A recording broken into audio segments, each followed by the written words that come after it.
Hey everybody, how you doing? I'm just trying to get my speakers and my microphone to work, and I'm surprised that they're not already set up.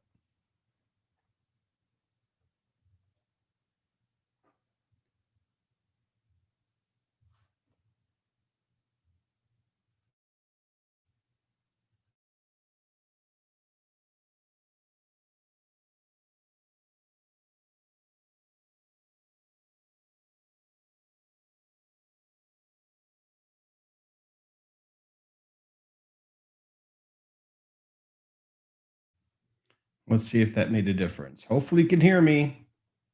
Let me join on the screen. Uh, uh, that's the one I wanted. Thank you all for coming today. Hey Bruce, how you doing there, buddy? Rachel, how you doing? This is what we like to hear. So this is a stream that I do monthly, as you may or may not know. It's regarding the Maricopa County Attorney's Office, who posts many of the criminal indictments and local stories that go on throughout the Maricopa County area. And today we're covering those for the month of June, since we're now in the beginning of July. I didn't get to do the 1st of July, so I thought I'd better hurry up and get it in here because I also have other streams that are relatively important to perform over the weekend, maybe a 4th of July special if people are bored, or while you're at a picnic or something. Let's just put it that way. Anyway, we'll go ahead and get started, and I will let you know the happenings in Maricopa County, Arizona. So these are comprised of latest news, civic alerts, and it's basically a citizens monthly review for folks that really don't go and look. And as always, report, don't repost. This is about fighting crimes of all kinds. There's no limit, there's no minimum, there's no maximum. Rachel Mitchell, who is our current county attorney, will go after anybody and everybody, as you may know. Hey, Des, how you doing? So our first alert that came out, or newsletter that came out, was on June 1st, actually, just after I did overlap with the May stream. So this is the violent, repetitive retail predator sentenced to 19 years in prison. Let me change this view so that we may be able to see better. Not that one. That'll be better. Okay. So this is June 1st, like I said. Maricopa County Attorney Rachel Mitchell has announced that Gilbert Lara has been sentenced to 19 years in prison after pleading guilty to one count of kidnapping, a Class 2 dangerous felony. In October 2025, Lara entered a Glendale Cricket retail store armed with a knife and demanded money from an employee. After taking cash from the register, he forced the victim into the back office and ordered her to open a safe. When she was unable to comply, Lara struck her in the face, causing her an injury near her eye. He then ordered her to remain in the office while he fled. The victim feared for her life and believed she would be stabbed. Now, the investigators identified Lara using video surveillance, license plate reader data, and cell phone records, which placed him at the scene. A subsequent search of his residence revealed clothing matching what he wore during the crime. Lara has a lengthy history of theft-related prior conviction and was on a community supervision of armed robbery at the time of this offense. Quote, crimes like this go far beyond theft. They involve violence, fear, and control. The defendant's violent actions and threats cause unimaginable fear and trauma, said County Attorney Rachel Mitchell.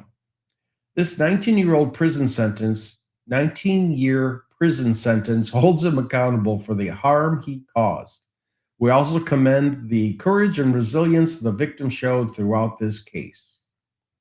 So kudos to the victim standing strong, making it through, but there's going to be trauma afterwards. It's an experience that I don't think anyone would cherish to go through.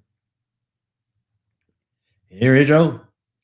The next one came out on June 10th. Vandal who damaged Phoenix Art Museum dinosaur sculpture sentenced. They're mostly extinct. Just leave them alone. Okay. Maricopa County Attorney Rachel Mitchell announced that Todd Maddox has been sentenced to a 4.5 years in prison in order to pay more than $23,000 in restitution after pleading guilty to one count of criminal damage, a Class 4 felony, for vandalizing a sculpture at the Phoenix Art Museum. Maddox has an extensive, I should say, criminal history spanning nearly 2 decades, including 8 prior felony convictions. In March 2026, Phoenix police officers responded to the Phoenix Art Museum after receiving reports that a man had damaged a dinosaur sculpture on display outside the museum. Museum staff provided officers with photographs and video showing the suspect breaking pieces of a marble wall and throwing them at the exhibit. Officers canvassed the area and learned that the suspect had been seen walking through the nearby Heard Museum property. With assistance from museum security, officers located and detained the suspect, who was later identified as Todd Maddox. After being advised of his rights, Maddox admitted he had been drinking alcohol and using methamphetamine, and that he had been damaging property throughout the morning. When shown surveillance video from the Phoenix Art Museum, Maddox acknowledged that he was the person depicted damaging the sculpture. The estimated cost to repair the damaged sculpture, known as the Jurassic Age figure, is $23,308. Quote, "Public art enriches our community and belongs to everyone," said Maricopa County Attorney Rachel Mitchell. The damage caused in this case resulted in costly repairs and deprived visitors of the opportunity to enjoy this exhibit as intended. Given Mr. Maddox's extensive felony history spanning multiple states, this prison sentence holds a repeat offender accountable while helping protect our community. We appreciate the quick work of the Phoenix police officers and the cooperation of museum staff in bringing this case to a resolution. It's nice one, Rachel. Mexican Americans. Okay, the next latest news came out on June 12th. Maricopa County, power tool thief indicted on 28 felony charges. 28 felony charges. Maricopa County Attorney Rachel Mitchell announced today the indictment of Daniel Crouse and Stephanie Bandon for a series of thefts at home improvement stores across Maricopa County. Between March and May of this year, Daniel Crouse stole power tools from 8 Lowe's stores, 17 Home Depot stores, and a Shopper Supply store. Crouse was also identified on surveillance video stealing a luxury purse from a Dillard's department store in Chandler. The thefts resulted in more than $30,000 in losses to the local businesses. When Chandler police located the defendant and attempted to arrest him, the defendant's girlfriend, Stephanie Bandon, used her vehicle to block police from reaching Crouse. Both were arrested. After further investigation, Bandon was also identified in surveillance video stealing power tools from a local Home Depot. Crouse was indicted on 1 count of theft, a Class 2 felony, and 27 counts of organized retail theft, a Class 4 felony, each and every one of them. Bandon was indicted on 1 count of organized retail theft, a Class 4 felony, and 1 count of hindering prosecution in the first degree, a Class 5 felony. And as always, I put on the front title page, but also to reiterate throughout all this, a criminal charge is merely an accusation, and the defendant is presumed innocent until and unless proven guilty. So that'll apply across the board. I won't have to try to read it again each time. Excuse me 1 second.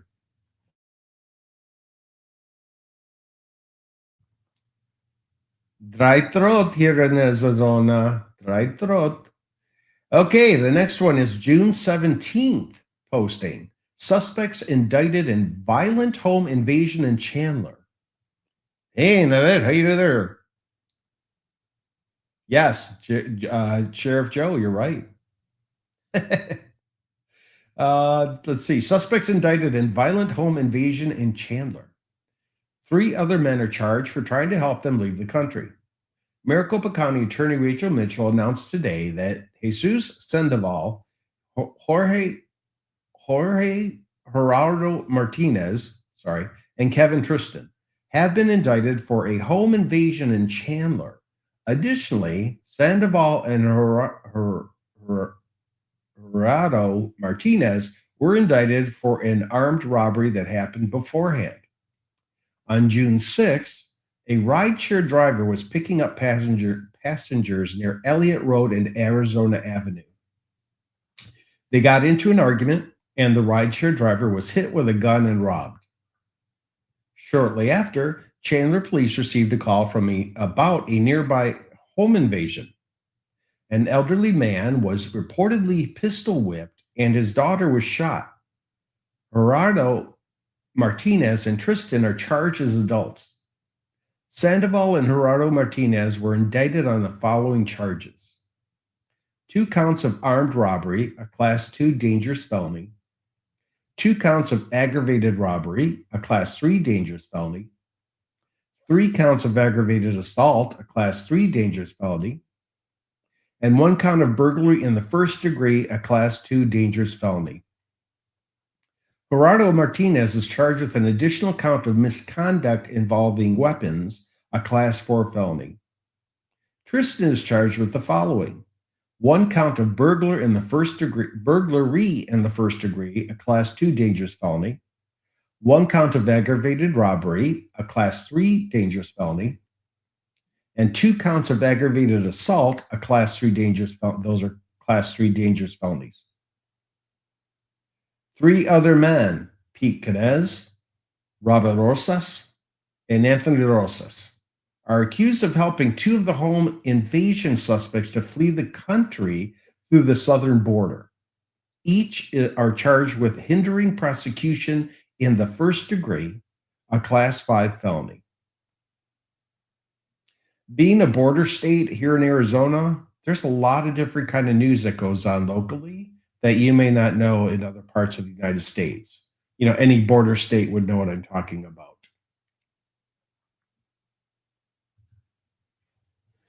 Next article came out on June 22nd. Former firefighter sentenced to prison for SA. Maricopa County Attorney Rachel Mitchell announced today the sentencing of Nicholas Michael Cruz to 35 years in prison for SAing multiple underage victims over the course of several years. In June 2024, one of the victims disclosed to her mother that the defendant had molested her since she was approximately 8 years old. The mother reported the abuse to the Goodyear Police Department.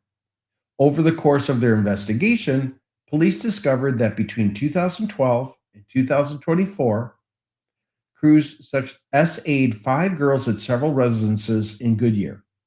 At the time of reporting, the victims ranged between 7 to 16 years old. One of the victims reported that Cruz abused her multiple times a week when she was 6 years old and continued until she was 16. Police also found evidence of the abuse in Cruz's electronic devices, which contained hundreds of inappropriate images of the victims.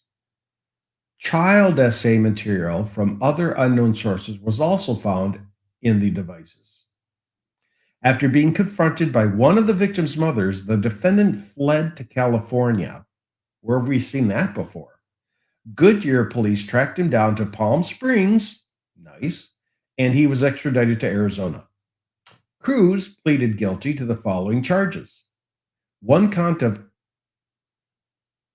conduct with a minor, a Class 2 felony and dangerous crime against children; 1 count of molestation of a child, a Class 2 felony and dangerous crime against children;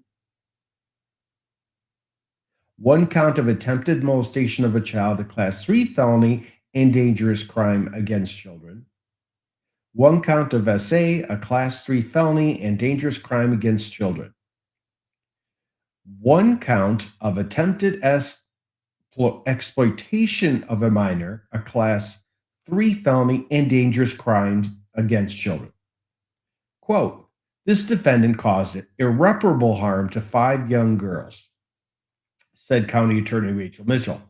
Thanks to the diligent work of the Goodyear Police Department and sex crimes prosecutor William Heidenreich, he was found and brought to justice in Maricopa County. He will now spend decades in prison for his crimes, which I believe is a justifiable, if not, could have been a harsher sentence, in my opinion, whenever you're doing anything negative with children. Don't do it. Okay, that's my advice. Don't do it. Stupid to get involved with that. Okay, the next article came out on June 25th. Teen indicted for fatal shooting at Desert Sky Mall. The Desert Sky Mall is kind of cool, so it's kind of kooky that this would have occurred there. Maricopa County Attorney Rachel Mitchell announced today the indictment of Guillermo Guzman for a shooting that ended the life of a 17-year-old and injured a 16-year-old. On June 2nd, Phoenix police responded to a shots fired call inside the Desert Sky Mall in West Phoenix.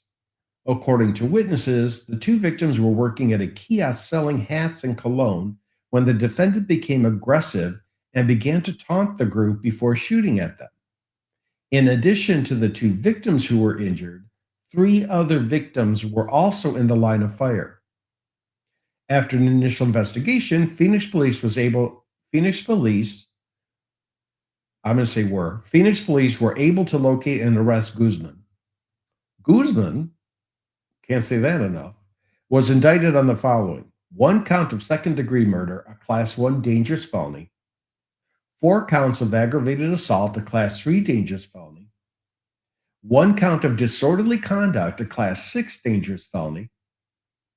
Guzman is currently in custody on a $1 million secured appearance bond. Yeah. That seems like an appropriate amount. If not, again, should have been higher.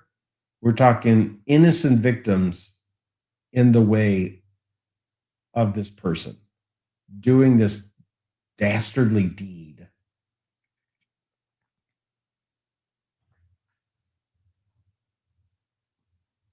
Arizona's a blue state. They won't prosecute. Interesting.